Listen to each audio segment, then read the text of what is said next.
Good day, sir. So today ito po yung chaos system. Then ito po yung code.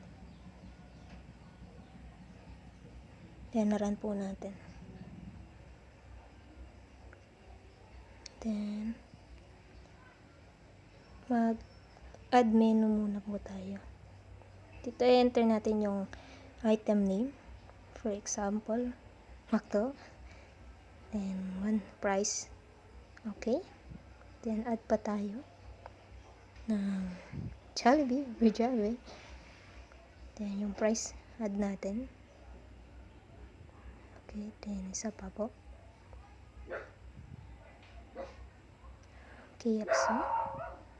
Then yung price. Then okay. Then pipili tayo ng order. Add order.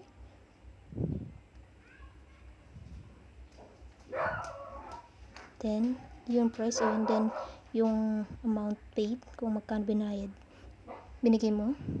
Then check out, then save.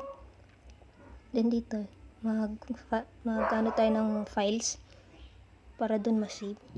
Then punta tayo ng files.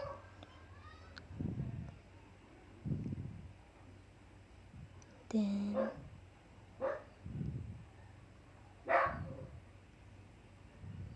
notepad. Then yun, pumasok siya. Then after done, punta tayo ng access.